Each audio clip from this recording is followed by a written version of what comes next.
1908 का भारत। अंग्रेजों की हुकूमत हर गली, हर घर और हर सोच पर भारी थी। गुलामी की जंजीरें सिर्फ हाथों में नहीं, सोच में भी थीं। पर उस समय भी कुछ ऐसे लोग थे जो इस अंधेरे में चिंगारी बनकर जले। उन्हीं में से एक नाम था खुदीराम बोस, एक ऐसा नौजवान जो महज 18 साल की उम्र में फांसी पर झूल गया, लेकिन उसकी मौत ने लाखों दिलों में आजादी की आग भड़का दी। खुदीराम का जन्म 3 दिसंबर 1889 को बंगाल, अब पश्चिम बंगाल के मिदनापुर जिले के एक छोटे से गांव हबीबपुर में हुआ था। माता पिता का साया जल्दी ही सिर से उठ गया। बड़ी बहन ने पाला, लेकिन हालात कठिन थे। फिर भी बचपन से ही खुदीराम कुछ अलग था। स्कूल में पढ़ता, पर जब अंग्रेजों की बर्बरता देखता तो गुस्से से उसकी आंखें जल उठतीं।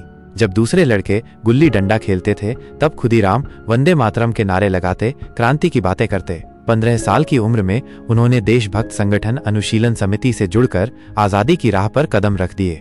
16 साल की उम्र में ही खुदीराम बम बनाना सीख गए। अंग्रेज अफसरों को सबक सिखाना, पर्चे बांटना, जनता को जागरूक करना, ये उनके रोज के काम थे। कई बार पकड़े भी गए, पर हर बार हिम्मत और जोश के साथ लौटे।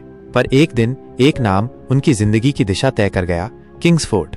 ये अंग्रेज मजिस्ट्रेट बंगाल में क्रांतिकारियों पर अत्याचार करता था।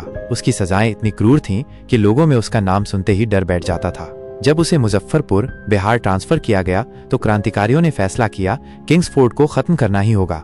खुदीराम बोस और प्रफुल्ल चाकी को यह जिम्मेदारी मिली। दोनों ने बिना एक पल गवाए रेल पकड़कर मुजफ्फरपुर की ओर रुख किया। नाम बदला, वेश बदला, होटल में छिपकर कई दिनों तक किंग्सफोर्ड की दिनचर्या देखी। पूरा प्लान तैयार था। 30 अप्रैल 1908 वो रात आई। दोनों ने बम तैयार किया और किंग्सफोर्ड की बग्घी का पीछा किया।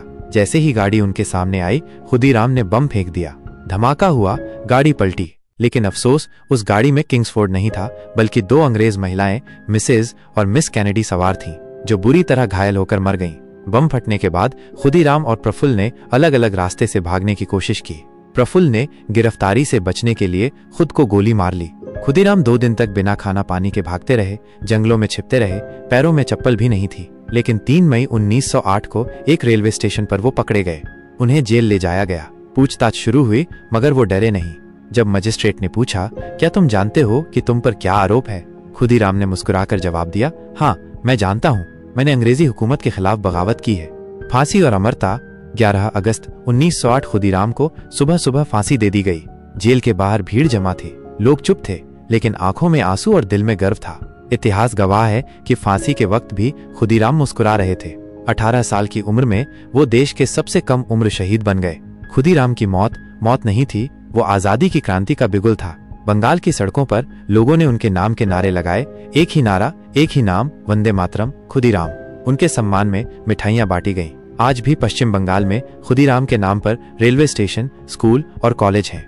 खुदीराम बोस वो नाम है जिसने साबित किया कि उम्र नहीं, इरादा बड़ा होना चाहिए। वो चला गया, लेकिन जो आग उसने लगाई वो 1947 तक जलती रही और भारत आजाद हुआ।